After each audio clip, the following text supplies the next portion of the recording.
استعرضت الحكومة السعودية تجربتها في الحكومة الإلكترونية عن طريق عنونة المواقع في الورشة الدولية العربية التي ينظمها اتحاد البريد الدولي في الرياض برئاسة مؤسسة البريد السعودية، التي عرضت تجربتها في إيصال المستندات الحكومية وخدمة المراجعين عبر الحكومة الإلكترونية، وأيضا عبر عنونة المواقع بشكل جغرافي. تفاصيل أوفى في هذا التقرير، نتابع.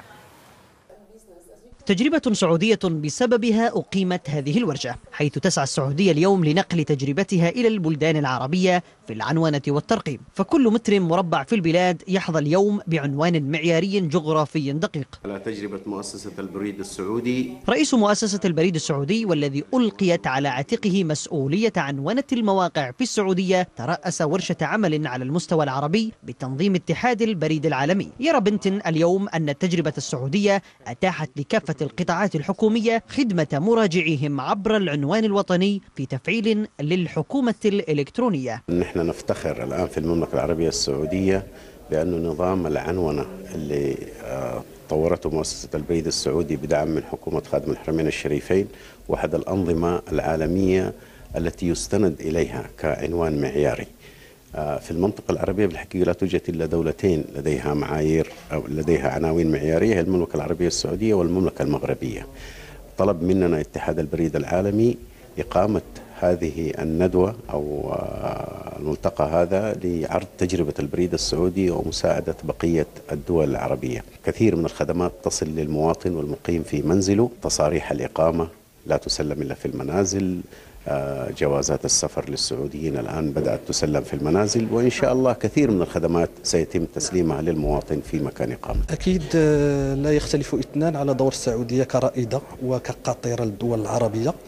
الدور السعودي هو ثابت إن شاء الله. نتمنى أن نستفيد من التجربة السعودية في مجال العنوانة وفي مجالات أخرى، على أساس أن الدعم الذي تقدمه دولة السعودية، المملكة السعودية العربية السعودية، إن شاء الله يتم الاستفادة فيه من طرف الدول التي ليست لها عنوان أساسا.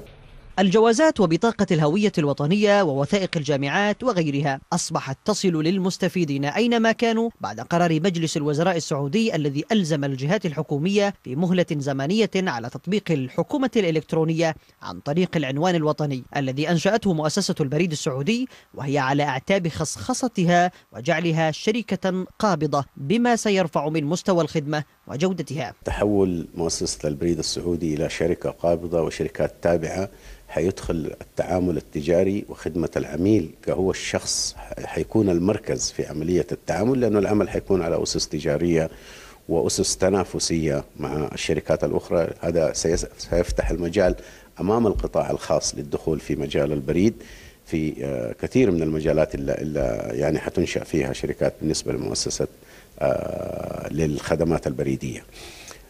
فإن شاء الله نتوقع أن تكون خدمات أفضل، خدمات تنافسية، خدمات تجارية يكون محورها العميل اللي هو المواطن والمقيم.